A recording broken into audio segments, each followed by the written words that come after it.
Hello, and welcome to my presentation on food allergy precautions. My name is Amanda Howard, and I am a baccalaureate nursing student with Indiana State University. This presentation is intended to help educate people who have or take care of someone who has food allergies understand how to best avoid their allergens. After this presentation, you should be able to verbalize basic food allergy safety at home, verbalize the basics of reading ingredients on a food label, verbalize what cross-contact is and how to avoid it, verbalize the basics of food safety at a restaurant. Please take this time to pause the presentation and test your knowledge with the 10-question pretest that has been provided. At the end of this presentation, you will take the test again to retest what you've learned about food allergy precautions.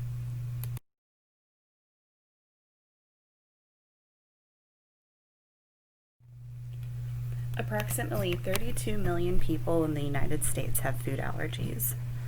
5.6 million of those people are children.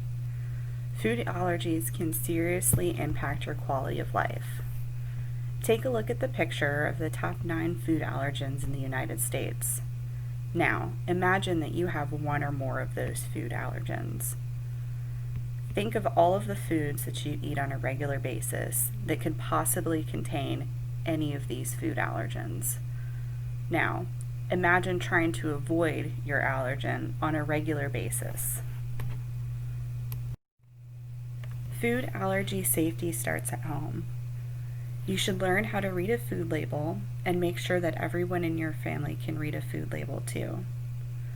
Separate safe and unsafe foods. Assign specific shelves in your pantry and refrigerator, and store all foods in sealed containers to avoid cross-contact. Label either the problem food or the safe food, whichever is easier. Some people use color-coded stickers to help label safe and unsafe foods. Have separate sets of utensils for safe food handling. Some families even use separate dishes. All family members should wash their hands before and after eating to avoid cross-contact of food allergens. Tables and countertops should be scrubbed down with soap and water after preparing food and after eating meals to remove the food protein from surfaces. Create allergy-free zones in your house, areas where no food is allowed to go to ensure that no cross-contact happens.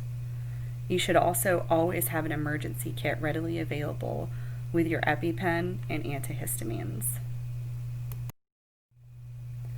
In 2004, the Food Allergen Labeling and Consumer Protection Act was put into place to make it easier for people to identify and avoid problem foods using the ingredients list. Regulated allergens can be called out in one of 3 ways, according to this act. They will be listed in the ingredient list using the allergen's common name. There will be a section using the word contains, followed by the name of the major food allergen. For example, contains milk, contains wheat. In the ingredients list in parentheses, when the ingredient is a less common form of the allergen. For example, albumin, and then in parentheses, egg. You should always read food labels, even on foods that you feel might be safe or have been safe in the past. Some examples of foods that you may not realize contain wheat are soy sauce, veggie burgers, hot dogs, bouillon cubes, pre-made soups and sauces, and potato chips. Cross-contact is when your safe, allergy-free food comes into contact with your allergen. There are 2 types of cross-contact: direct cross-contact and indirect cross-contact. Direct cross-contact would be something like pulling cheese off of a hamburger to make it just a hamburger, or removing shrimp from a salad, or scraping peanut butter off of a piece of bread. Indirect contact would be using the same spatula that flipped a cheeseburger to also flip a hamburger, or not washing your hands after handling the shrimp before making the salad, or not properly cleaning a knife used to spread peanut butter before using it to spread jelly. Some important things to remember are that cooking does not remove an allergen from a food. You should always cook the allergy-safe foods first. It's a good idea to use separate utensils, cutting boards, and pans when preparing and cooking allergy-safe foods. Always wash your hands before and after handling foods. Scrub down counters when you're done to help remove any traces of the food allergen. And do not share any foods, drinks, or utensils if you have food allergies. Food safety at a restaurant can be difficult. You should pick a restaurant that best fits what you can eat. If you're allergic to fish, you probably shouldn't choose a seafood restaurant. Other riskier choices include buffets.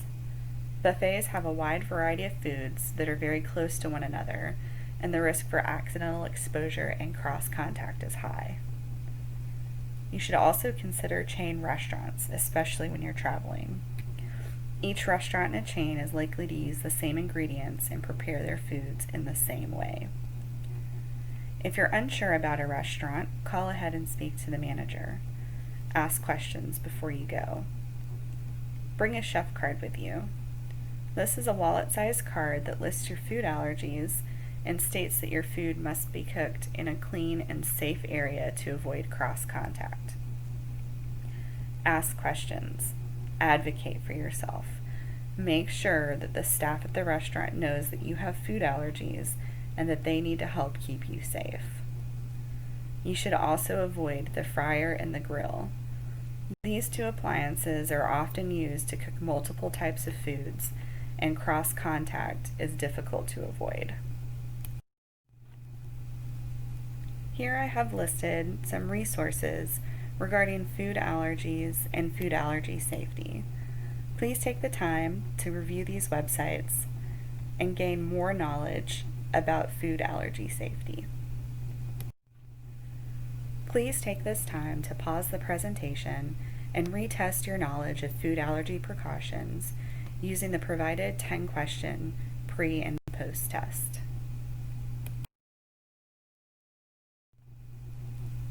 I hope you have enjoyed this presentation, and more importantly, I hope that you have learned and gained more confidence about food allergy precautions.